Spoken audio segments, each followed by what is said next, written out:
My guest in the studio for Minority Caucus is Edem Agbana. He's Deputy Youth Organizer for the National Democratic Congress. So we'll continue from where you left off. Yeah, so Obi, I was telling you about the support programs that we have for young entrepreneurs, and I was emphasizing the tax reliefs for young entrepreneurs. What is also very clear is the plan by President John Dramani Mahama to reduce the income tax for SMEs from 25% to 15%. That will also affect young people, because when you reduce income tax for a company from 25 to 15%, you allow the company the opportunity to expand, and by expansion they employ other people, and so you gradually are solving the problem of unemployment. So when you compare the two manifestos, I have read the NPP's manifesto from A to Z. I have read the NDC's one, and I keep reading it every day. Obi, the NDC has superior plans for young entrepreneurs than the NPP, if they have any at all. There's something called the 1 Million Coders Program. Exactly what is it about? That is one of my favorite policies in the manifesto, because it is a policy that actually takes cognizance of the fact that we are gradually shifting to a digital economy. The world is all about technology, and coding and app development today has become the cash cow for many advanced economies. I will give you an example. During COVID-19, many companies and institutions decided to use Zoom for their meetings and all of that. The young men who built Zoom as an app got so much value that when they decided to list it for their initial public offer, their IPO, they got $40 billion. Imagine what 40 billion would do to the Ghanaian economy. The most interesting thing is that, Obi, in Ghana, we have many young people who are very knowledgeable in coding and app development. They have the potentials, but government has not paid attention to that area. I will give you a few examples. Yeah. There is a young lady who got employed with Microsoft last year. She's working with Microsoft now. Her name is Ivy Bale. She was a friend. She was at KNUST. Very young lady. Before she left for Microsoft, she was working on a program called Developers Invoke. Obi, they organized an international competition in Germany, and the young lady from Ghana, who was a mathematics student with no expertise, she never went to coding school or what have you, but on her own learned it from the internet and by reading, won this international competition, and even had dinner with the Chancellor of Germany. The point is that there are many young talents that we ought to develop in the area of coding and app development. When Ghana decided to procure the services of an app developer to develop the app, the so-called COVID-19 app, imagine how much Ghana spent. We have many young people in this country who have those talents. They only need government support. So we say that in the next 4 years, from 2021 to 2025, under the leadership of the visionary John Dramani Mahama, we want to partner with the private sector to recruit and train 1 million young people in coding and app development. That will boost the economy, and it's also a skill set that when you give them, they will develop it by themselves and build their own businesses out of it. There's another example of a young man called Isaac Sessi. Sessi builds what we call Sessi Technologies or GreenMart. He built an app that is able to track farmers, the performance of even the seed and all of that. Many of such examples abound. They learn these things by themselves. And this private sector already, NGOs are already operating in that space. So all that President Mahama and the NDC is saying is that vote for us in December 7, 2020, and we will make sure that we partner with the private sector to recruit 1 million young people, teach them coding, teach them app development, so that we teach them programming, and they go on by themselves to go and establish.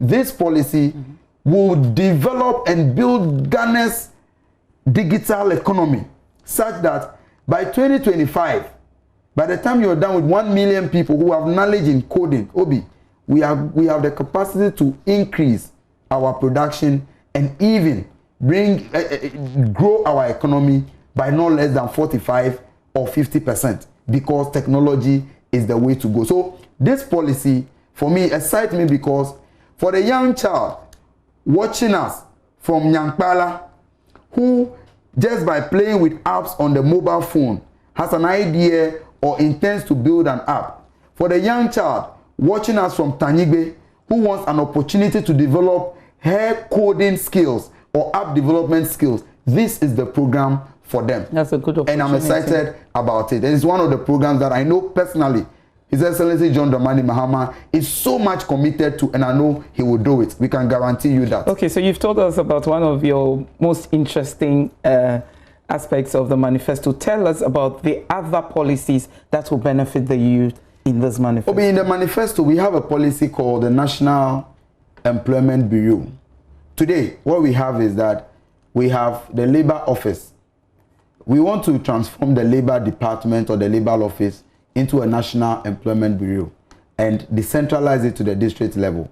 What this means is that when you are a young person and you are an accountant and you find yourself in Aflao, you just walk to the MC's office, you can deposit your CV, and when the district or companies are coming in to employ within the district, to set up within that municipality, the district will link the two of you up and you are employed. And we have promised tax holidays or tax incentives to companies that employ from the National Employment Bureau. Why is this policy so important? It's important because in the capital cities or in most of the urban areas, you have all these HR firms, HR recruitment firms. But even that, young people, before they send their CVs and stand a chance of recruitment, they pay something to these firms. Course. But we are saying that at the district level, in every district, rural areas, where have you, young people must have the opportunity to have access to this opportunity. So what we are saying is that from 2021, under the leadership of John Dramani Mahama, every district will have what we call the National Employment Bureau. And companies that employ from that bureau will be given tax incentives. Beautiful. But apart from that, what it also does is it will give us a fair idea of the accurate data in terms of employment, and we can track and make sure that employment is given in an all-inclusive and equitable manner. So you don't get to hear of job opportunities only when you are in Accra. That even in your rural area, even in your village, you have an opportunity to get employed, because you were at free zones. You, under your leadership at free zones, I know thousands of companies came to register and they established here in Ghana. But you know the difficulty for the young person who finds himself in the rural area. By the time the company is done with their procedures here in Accra, they would have advertised and employed people from Accra, send them to those rural areas. Meanwhile, they are qualified people to also work there. So now, the free zone company coming in understands that when I get to the Garu Tempani district and I employ a young person from the district employment bureau there, I have the opportunity of getting further tax cuts or tax incentives. Just because I employed somebody from there. So what it will do is that every young person, no matter where you find yourself in this country, you have an opportunity to also get employment. That is one of the policies also that is really key and important for young people. Very well. Okay, so I'm going to take a short commercial break now. When I come back, I want to talk about job creation. And I know that is very crucial so far as the youth are concerned. We'll go into that area. And then we talk about the Ministry of Youth Development and all the other issues that we haven't tackled yet. So don't go away yet. We'll be right back.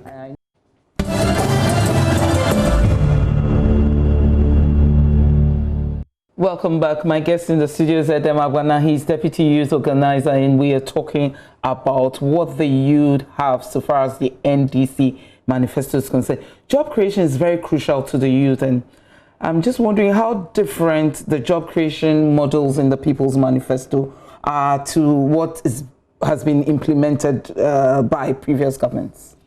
Obi, the very exciting thing about the People's Manifesto is that this manifesto takes recognition of the SDG 8, which tells us about providing decent and sustainable employment. So the days where governments provide some peanut to young people in the name of employment schemes, sometimes they have to go on the streets 6 months, 5 months before even that peanut gets to them. They do jobs that they have actually no dignity. We make it so undignifying to work as a young person in Ghana. The days for those schemes are over. In the People's Manifesto, we are promising 1 million decent and sustainable jobs, and it's important to emphasize on that. We are not talking about... When you talk about decent and sustainable jobs, what exactly do you mean? Decent and sustainable jobs. Obi, jobs that at the end of the month, what you take home as your salary is enough to take care of you and your family. Jobs that pays SNITS contributions or pension trust and makes other contributions for your welfare. Not these tabletop paying 500, 700 cedis jobs. And I will explain why we have to move away from that regime. Very well. And that is why I support the People's Manifesto. Obi, the government of Akufo-Addo tells you that the public sector is full, and so they cannot employ young people. They pass back and create a scheme they call NAPCO. The people they recruit on the NAPCO program all have a universal allowance of 700 Ghana cedis. When they employ you on the NAPCO scheme, the question is, where are you stationed, or where are you taken to go and work? The same National Health Insurance scheme that they tell you has no space to employ you. The same GRA that they tell you has no space to employ you. The same hospital that they tell you has no space to employ you. They take you on NAPCO and send you back to those institutions. Now, you find yourself in an office with somebody having the same qualifications, or even you having a better qualification than you. But because the person was employed through the regular means into the NHIA office, the person is receiving, say, 3,500 at the end of the month. And you came in even with a better qualification through NAPCO, still stationed at the NHIA office, and you are being given 700 Ghana cedis. And the president wants us to clap for him. The point is that decent employment, we have identified, and the NDC did something very meticulous. We call it the HR gap analysis. We took time to restudy the entire public sector and see that where do we have gaps and how do we fill those gaps. And we identified close to 400,000 gaps that we can fill in 4 years. Let me give you an example. When you take the police service, per the UN standard, in every population, one police officer must be to a population of 500. When President Mahama came into office, we had a situation where the ratio was 1:1,002. Because of his visionary leadership, he was able to reduce it to 1:800. But that is not all. We are saying we ought to meet the UN standard. So when you look at that gap, Ghana has the capacity to employ about 35,000 more police officers in 4 years. So after the HR gap analysis, we've identified some of these gaps. And when we added all, apart from the security services, other public sectors, the teaching profession, nursing profession, and all of that, we are talking about 400,000 jobs. Those are sustainable jobs that will be provided. Then we also have what we call the Ghana First program, and that is the Ghana Framework for Industrialization, Revitalization, Support, and Transform. So you can, in simple terms, you can say the Ghana First, where we have identified 16 sectors that when we make the $10 billion investment called the Big Push, it is going to lead to the creation of over 600,000 sustainable and decent jobs in those 16 sectors.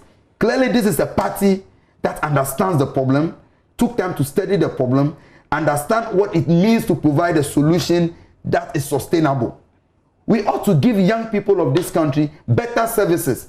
Young people should not be taken for granted by governments who will come give them peanuts in the name of employment schemes. And those jobs even do not last when one government changes. And let me tell you, NAPCO, for example, they gave them 3 years contract. Why 3 years? Because they started in 2018, so they are expecting that 2021 it would have finished the election. So after that, the question is, what even happens to the supposed 100,000 people? Where is the exit strategy? Where are they going? They will get back to the street. They will still be hungry. Anyway, very well, because we don't have too much time. Decent and sustainable jobs to the young people of this country. And Obi, I know you have no time, but if I am to promise the young people of this country one thing today, it is the fact that we, the young men and women in the NDC, who are championing the comeback for John Dramani Mahama, We are committed to ensuring that everything we have listed in the People's Manifesto, we will be the ambassadors to ensure that it is done. Young people should expect decent and sustainable jobs from 2021. Decent and sustainable jobs. I read in the manifesto that you are going to create a separate ministry for youth development. I just wanted you to talk about that before we go.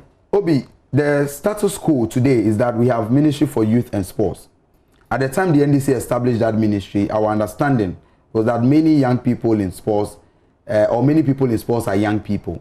But if you look at the performance of that ministry, and where we are today, we reckon that sports is a critical area. Sports can actually contribute to the growth of our economy.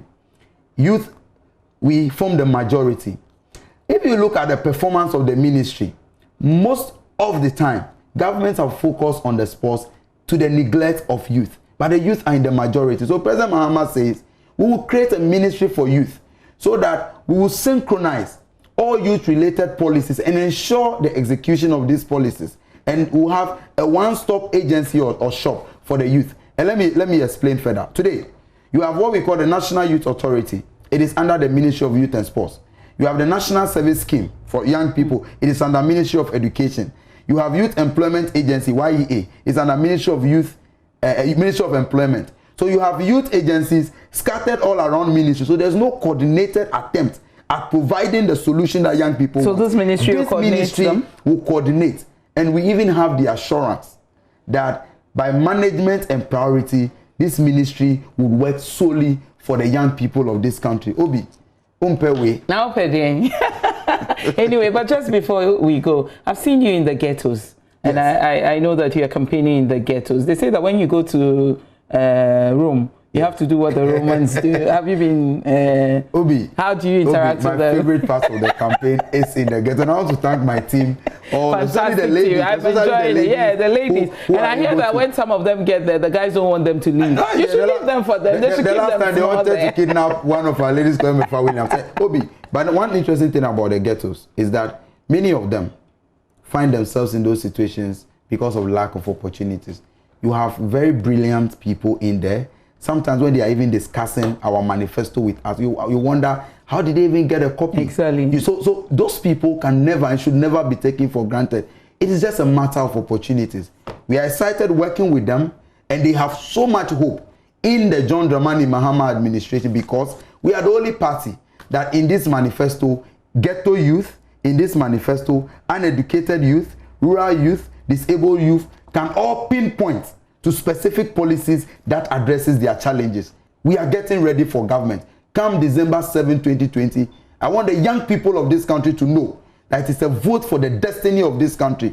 It is a vote to take governance away from the family and friends over bloated government of the Akufo-Addo and giving it back to a leader who truly understands the challenges of young people, can associate with young people, and will provide the solutions that young people want. I am confident that by 2024, when we come back to the people of Ghana to account for the things that we have done, everything listed here for young people would have been achieved.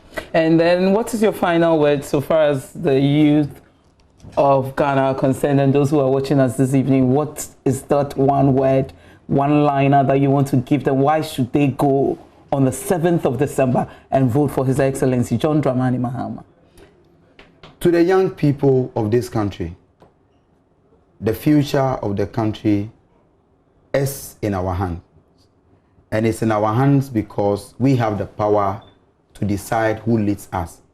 Leadership matters. You do not need atomic bombs or nuclear weapons to destroy a nation. All you need to destroy a nation is a bad leader. Where we are today, we are on the path of destruction. Let's change leadership. Bring President John Dramani Mahama back, and we'll hand over this country to a responsible leader who cares and will really position this country, put this country back on the path of progress. Again, you do not need nuclear weapons to destroy a nation. All you need is a bad leader. If we are not happy with our situation today, the only solution is to change leadership come December 7th. Indeed, you don't need nuclear weapons to destroy a nation. All you need is okay, all right. So the bad leader has to be changed. Thank you. Eric Edem Agbana is a Deputy National Youth Organizer for the NDC. A very solid evening it has been with him. Clearly, the NDC 2020 Manifesto has something for everyone. As John Dramani Mahama says, the bottom-up approach adapted by the NDC to listen to Ghanaians first before putting the manifesto together has ensured that its policy interventions and programs meet the desires and aspirations of all. The next NDC government is committed to providing a more effective institutional framework for empowering our youth for national development. And I have trust, and indeed I trust John Mahama, to deliver on just what he has promised. Thanks for staying with us. This is where we end tonight's edition. We are on every Wednesday from 6 p.m. to 7 p.m. on JoyNews TV. See you next week and do have a great evening. My name is Obo Biada Kopoku, ably produced by Abna Babu and Yaira Koku. Good night.